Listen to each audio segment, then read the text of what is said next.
अरे भाग्यवान, मेरे जूते कहाँ रखे हैं? मुझे बाहर जाने में देर हो रही है। तभी मालती कमरे में आती है। ये रहे आपकी जूते। मैं इन्हें साफ करने के लिए ले गई थी। अरे वाह, तुम कितनी समझदार हो। मेरे बिना कुछ कहे ही सारे काम कर देती हो। तभी मालती झिझकते हुए रमेश से कहती है, सुनिए जी, आपसे एक बात कहूँ, बुरा तो नहीं मानेंगे ना? अरे नहीं नहीं, बेफिक्र होकर कहो। शादी से पहले मैं अपने मायके में नौकरी करती थी। मैं चाहती हूँ कि अब मैं फिर से नौकरी करना शुरू कर दूँ। वैसे भी सारा दिन घर में बोर हो जाती हूँ। देखो मालती, तुम्हारे नौकरी करने से मुझे कोई ऐतराज नहीं है, लेकिन तुम्हें एक बात बता दूं, हमारे खानदान में आज तक कभी किसी औरत ने नौकरी नहीं की। फिर भी एक बार तुम माँ से पूछ कर देखो, अगर वो तुम्हें नौकरी करने की इजाजत दे देती है तो अच्छी बात है। रमेश वहाँ से चला जाता है। फिर उसी शाम मालती अपनी सास के पैर दबा रही होती है। तभी उसकी सास मालती से कहती है, अरे क्या बात है बहू, आज तो ठीक तरह से मेरे पैर नहीं दबा रही। किसी ख्याल में खोई पड़ी है क्या? मैं भी तो जानूं आखिर बात क्या है। दरअसल वो माँ जी। अरे हाँ हाँ बोलो, इतना सोच क्यों रही हो? माँ जी, अगर आप बुरा न माने तो मैं नौकरी करना चाहती हूँ। घर के काम करने के बाद मेरे पास काफी वक्त बच जाता है।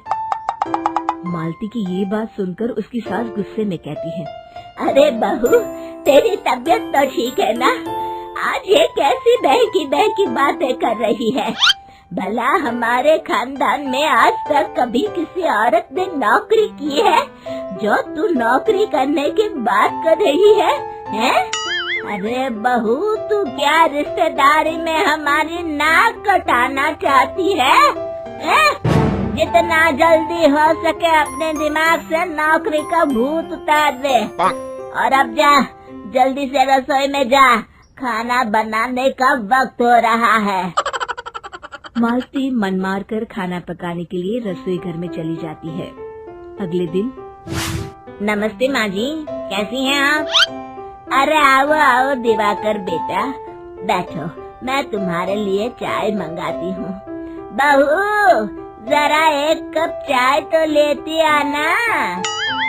फिर दिवाकर एक फाइल खोलकर मालती की सास के सामने रख देता है।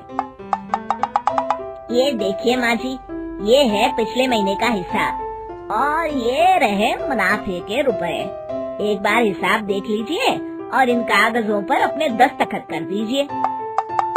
अरे दिवाकर बेटा, मैंने भला आज तक कभी तेरा हिसाब देखा है जो अब देखूंगी? ला बता, कहाँ दस्तखत करूं? तभी मालती चाय लेकर वहाँ आ जाती है और अपनी सास को बिना कागजातों को पढ़े इस तरह लापरवाही से दस्तखत करते हुए देखकर हैरान रह जाती है। अच्छा माँ जी, अब मैं चलता हूँ, फैक्ट्री में बहुत काम है। फिर दिवाकर वहाँ से चला जाता है। कुछ दिनों बाद मालती बाजार में कुछ सामान खरीद रही होती है। तभी एक बूढ़ा आदमी उसे आवाज देता है, अरे मालती बेटी, कैसी हो? मुझे पहचाना? मैं तुम्हारी कंपनी में मुनीम का काम करता हूँ। हाँ चाचा जी, मैं आपको बिल्कुल पहचानती हूँ। कहिए, कैसे हैं आप? मैं तो ठीक हूँ, कंपनी में कुछ भी ठीक नहीं चल रहा। यहाँ तक कि हमें ठीक वक्त पर तनख्वाह भी नहीं मिलती। ये आप क्या कह रहे हैं? अब क्या बताऊँ, आप लोग तो कभी हिसाब किताब देखने दफ्तर आते नहीं। मेरी मानो तो एक बार आप लोग दफ्तर आकर सारा हिसाब किताब देख लो, आपको असलियत पता चल जाएगी। अच्छा बेटी, अब मैं चलता हूँ, देर हो रही है। फिर वो बूढ़ा वहाँ से चला जाता है। वहीं दूसरी तरफ मालती घर पहुँचकर अपनी सास को सारी बात बताती है। तभी वहाँ रमेश भी आ जाता है, लेकिन मालती की सास मालती की किसी भी बात पर विश्वास नहीं करती। तभी रमेश कहता है, अरे माँ, बिना आग के कभी धुआं नहीं उठता। जब मालती इतना कह रही है तो हमें एक बार दफ्तर चलकर देख लेना चाहिए। वैसे भी हम लोग काफी दिन से अपने दफ्तर नहीं गए हैं। इस तरह किसी एक आदमी के भरोसे काम छोड़ना मुझे भी ठीक नहीं लगता। अगले दिन वे सभी अपने दफ्तर पहुंचते हैं और सीधे दिवाकर के कैबिन में जाते हैं। अचानक सबको एक साथ देखकर दिवाकर चौंक जाता है। अरे माँ जी, आप सब लोग अचानक यहाँ कैसे आ गए? अगर कुछ काम था तो मुझे एक फोन कर दिया होता, मैं आपके घर आ जाता। तभी मालती की सास कहती है, अरे दिवाकर बेटा, आज मैं हिसाब देखने दफ्तर आई हूँ, जरा मुझे पिछले 6 महीनों का हिसाब दिखाना तो बेटा। दिवाकर घबराते हुए हिसाब की फाइल मालती की सास को देता है। मालती की सास फाइल लेकर मालती को देती है और कहती है, ले बहू, देख ले हिसाब। मालती फाइल को बड़े गौर से देखती है और अगले ही पल उसे सारी गड़बड़ी समझ में आ जाती है। वो अपनी सास से कहती है, माँ जी, मुनीम चाचा बिल्कुल सही कह रहे थे। हमारी कंपनी में पिछले 6 महीनों में जितना मुनाफा हुआ है, हमें उसका आधा पैसा भी नहीं मिला। यूँ समझ लीजिए कि 1 रुपये में सिर्फ चवन्नी ही हमारे हाथों में आई है। मालती की बातें सुनकर मालती की सास गुस्से से दिवाकर को पूछती है, क्यों दिवाकर, मेरी बहू जो कह रही है वो सच है? दिवाकर समझ जाता है आज उसका भांडा फूट चुका है।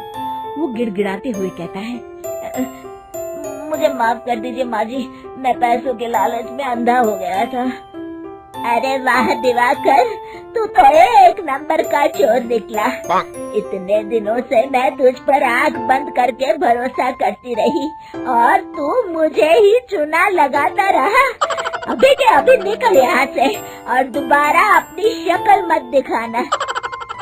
दिवाकर वहाँ से भाग जाता है। मालती की सास मालती को शाबाशी देते हुए कहती है, बहू, आज मैं समझ गई कि पढ़ाई लिखाई हमारी जिंदगी में कितनी जरूरी है। मैं बहुत किस्मत वाली हूँ जो मुझे तुझ जैसी बहू मिली है। शिक्षा, पढ़ाई लिखाई का इस्तेमाल सही जगह करके हम दुनिया में बहुत कुछ बदल सकते हैं।